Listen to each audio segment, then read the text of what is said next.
इधर सागर में कोरोना का बच्चों पर कहर देखने को मिल रहा है। एक महीने में 302 बच्चे कोरोना संक्रमित हुए हैं, जिनमें से 4 बच्चों की इलाज के दौरान मौत हो गई। इनमें एक बच्चा सिर्फ 9 महीने का था। अभी जिले में कोरोना से पीड़ित 15 बच्चों का अलग अलग अस्पतालों में इलाज जारी है। कोरोना पॉजिटिव होने वाले बच्चों में प्रारंभिक लक्षण में उल्टी, दस्त और पीलिया दिखाई दे रहा है। ऐसे मामले पिछले 3 हफ्ते में लगातार बढ़ रहे हैं। बच्चों के कोरोना पॉजिटिव होने को लेकर प्रशासन अलर्ट है और इससे निपटने के लिए तैयारियां भी तेज हैं। गढ़ाकोटा में चाइल्ड केयर सेंटर बनाया गया है।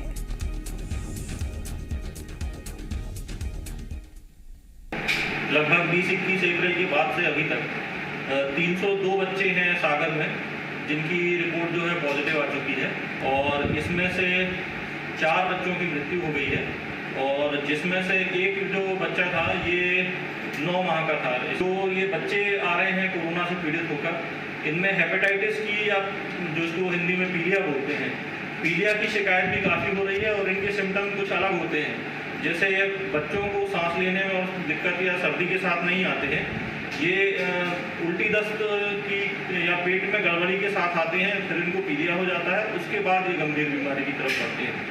तो ये कुछ नए लक्षण हैं जो बच्चों में अभी देखने को मिल रहे हैं। और तमाम के साथ मेरे सहयोगी अतुल इस वक्त लाइव मौजूद है। सीधे उन्हीं का रुख करते हैं। अतुल, ये आंकड़े बहुत ज्यादा परेशान कर देने वाले हैं, क्योंकि हमने पहली वेव में देखा था कि बच्चों पर उतना ज्यादा खतरा नहीं देखने को मिला था, लेकिन जो दूसरी लहर है उसमें बच्चे भी बड़ी तादाद में संक्रमित हो रहे हैं। और जिले से जो आंकड़ा निकलकर सामने आया है, 302 बच्चे ऐसे जो कि इन्फेक्टेड हुए हैं और 4 बच्चे ऐसे जिनकी जान चली गई कोरोना की वजह से। जी हाँ, देखिए बहुत ही गंभीर मामला है, क्योंकि जिस तरह से इस बार 1 महीने के भीतर करीब 302 बच्चे संक्रमित पाए गए हैं तथा 4 बच्चों की मौत हो गई है, यह कहीं ना कहीं बता रहा है कि जो कोरोना है वह बच्चों को भी प्रभावित कर रहा है और बड़े पैमाने पर इसमें बच्चों की सावधानी बरतने की आवश्यकता है। क्योंकि इसके पहले जो लहर आई थी कोरोना की, उसमें बच्चे प्रभावित नहीं हो रहे थे, परंतु इस बार की कोरोना की लहर उसमें बच्चे बड़ी संख्या में प्रभावित हो रहे हैं। इसका उदाहरण सागर में देखा जा सकता है।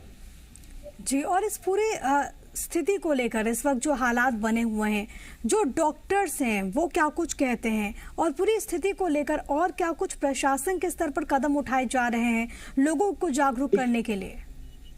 देखिए, प्रशासन इस मामले में जागरूकता अभियान चला रहा है। ग्रामीण क्षेत्रों में विशेषकर यह प्रचारित किया जा रहा है कि बच्चों को सुरक्षित रखें। शहरी क्षेत्रों में भी यह प्रचार प्रसार किया जा रहा है। डॉक्टरों ने स्पेशल एडवाइजरी जारी की है कि बच्चों में किसी भी प्रकार की बीमारी के लक्षण दिखने पर तत्काल डॉक्टरों को दिखाया जाए तथा उचित इलाज की व्यवस्था अस्पतालों में है, इस हेतु तुरंत संपर्क किया जाए।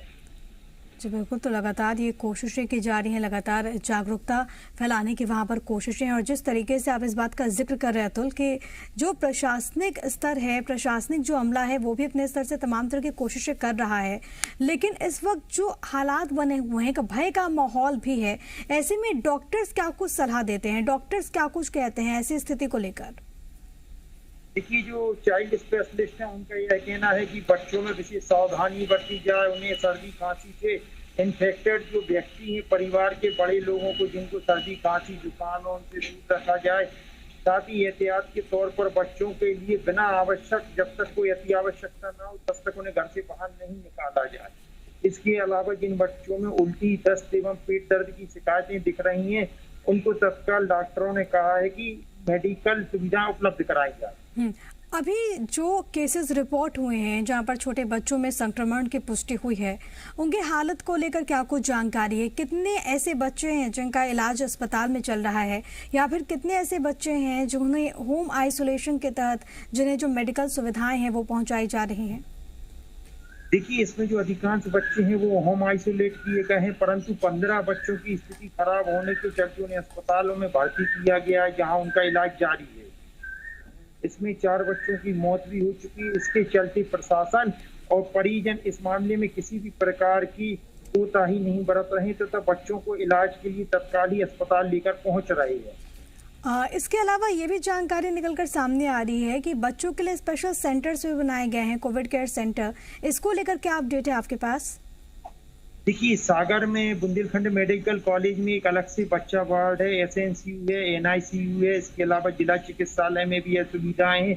इसके साथ ही जिले के गड़ाकोटा इलाके में एक अलग से कोविड केयर सेंटर में 10 पलंग के बच्चों को भर्ती करने के लिए अलग से कोविड केयर वार्ड का निर्माण किया गया। अतुल, क्योंकि अब हम थर्ड वेव की भी बात कर रहे हैं और ये बात भी कही जा रही है कि जो तीसरी लहर है उसमें बच्चे बहुत बड़ी तादाद में संक्रमित हो सकते हैं, ये बात भी कही जा रही है, यानी कि बच्चों के लिए खतरनाक हो सकता है। ऐसी स्थिति को देखते हुए और ये जो आशंका जाहिर की जा रही है अलग अलग स्तर से, उसको देखते हुए आगे के लिए वहां पर क्या कुछ तैयारियां हैं प्रशासन की ओर से, इस दिशा में क्या कुछ कदम उठाए जा रहे हैं? देखिए, इस समय सबसे पहले जो चाइल्ड स्पेशलिस्ट हैं उनको विशेष तौर पर अलर्ट किया गया है। उनसे जो दवाएं हैं बच्चों से संबंधित उनकी जानकारी ली गई है। जो बच्चों के लिए आवश्यक उपकरण है वो अरेंज किए जा रहे हैं, जिससे यदि कोई आपातकालीन स्थिति आती है तो उससे निपटा जाए। ठीक है, लौटूंगे आपके पास, लेकिन फिलहाल हमारे साथ सुमित रावत जुड़ गए। आप BRO हैं बुंदेलखंड मेडिकल कॉलेज से। सर, बहुत स्वागत है आपका। जी धन्यवाद मैडम। सर, क्योंकि ऐसी खबरें निकलकर सामने आ रही हैं कि बड़ी तादाद में जो छोटे बच्चे हैं वो कोरोना से इन्फेक्टेड हो रहे हैं, कई ऐसे बच्चे हैं जिनकी जान चली गई है। फिलहाल स्थिति क्या कुछ है, जरा आप हमारे दर्शकों को विस्तार से बता पाएं। जी, अभी जो शंका जताई जा रही थी कि जो सेकेंड वेव के बाद जो अब नए वेरिएंट्स आएंगे, इस बात की आशंका जताई जा रही थी कि बच्चों को भी ये अफेक्ट कर सकती है। तो अभी हम पिछले कुछ 15-1 दिन से ये देख रहे हैं, मई के महीने में ही ऐसा हुआ है कि कुछ बच्चे भी हैं वो भी प्रभावित हो रहे हैं। हालांकि गंभीर बच्चों की जो अभी संख्या है वो नहीं है इतनी ज्यादा, केवल कुछ बच्चे ही हैं जिनमें गंभीर लक्षण देखने को मिल रहे हैं। तो जितने भी संक्रमित हैं उनमें से ऐसे बच्चों की संख्या कम है और इनके वो जो है इनका एक अलग से वार्ड बच्चों के तैयार कर लिए गए हैं जिनमें इनका इलाज किया जा रहा है बच्चों का, जिसमें पीडियाट्रिशियन और पूरी टीम रहती है जो उनकी देखभाल करती है। अब इसमें सबसे जरूरी बात ये रहेगी कि ऐसे जो बच्चे इन्फेक्टेड हो रहे हैं जिनमें गंभीर लक्षण आ रहे हैं उनकी पहचान जल्दी से जल्दी कर ली जाए कि अगर किसी में, जैसे बच्चों में उल्टी दस्त और डायरिया और पीलिया इस तरह की शिकायतें आ रही हैं जिसको आमतौर पे आदमी कोरोना से जोड़ के नहीं देखता है, तो इसको कोरोना से जोड़ के देखना बहुत जरूरी है। हाँ डॉक्टर रावत, क्योंकि अभी भी बड़ी तादाद में ऐसे भी बच्चे हैं जिनका होम आइसोलेशन में भी इलाज चल रहा है, वैसे गार्जियंस को किन चीजों का ख्याल रखना चाहिए ट्रीटमेंट के दरमियान? बच्चे अगर इरिटेबल हो रहे हैं, खाना पीना छोड़ रहे हैं या पेट दर्द और डायरिया की शिकायत कर रहे हैं या बच्चों की अगर आंखें पीली नजर आ रही हैं, तो इन चीजों को अगर खास तौर से वो देखें तो इसके लिए वो किसी जो पीडियाट्रिक विशेषज्ञ हैं उनकी जांच कराना बहुत जरूरी है, ताकि ये लोग जो पेरेंट्स हैं आश्वस्त हो सकें कि बच्चे को कोई गंभीर लक्षण नहीं आ रहे हैं। डॉक्टर रावत, मैं ये भी समझना चाहूंगी क्योंकि इस वक्त जो मौसम है, मौसम में भी काफी परिवर्तन हो रहा है और सीजनल भी कई दफा हमने फीवर की खबरें भी सामने आई हैं और सीजनल फीवर भी बहुत ज्यादा कॉमन है।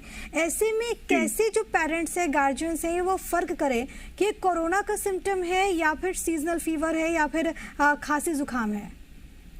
ये जो सीजनल होता है ये क्या होता है कि बच्चे की हिस्ट्री होती है इसमें कि पिछले सीजन में भी बच्चा बीमार पड़ा था और उसको अक्सर इस तरह की तकलीफें होती रहती हैं। और इसके अलावा ये तो हो गया सीजनल का। जो कोरोना खास तौर से है इसमें आइसोलेटेड केसेस कम होते हैं, जनरली उनके परिवार में और भी केसेस मिलेंगे या बच्चे जिन बच्चों के साथ खेलते हैं उनमें ये केसेस मिलेंगे, तो केसेस जो हैं एक से ज्यादा दिखाई देंगे। जबकि जो सीजनल बुखार होता है उसमें ऐसा नहीं होगा कि आपको कोई कोविड हिस्ट्री वगैरह उसमें नहीं मिलेगी और सीजनल जो परेशानियां होती हैं वो जनरली एक पर्टिकुलर सीजन में बार बार होती हैं, तो उसको हिस्ट्री से जोड़ के देखना भी जरूरी है। ठीक है, बहुत शुक्रिया सर आपका हमारे साथ जुड़ने के लिए और जानकारी साझा करने के लिए, इतनी महत्वपूर्ण जानकारी। तो बच्चों पर कोरोना का कहर लगातार जारी है, ऐसे में बहुत ज्यादा सजग होने की जरूरत है, सावधान होने की जरूरत है। अतुल, आपका भी बहुत धन्यवाद हमारे साथ जुड़ने के लिए, तमाम जानकारी साझा करने के लिए।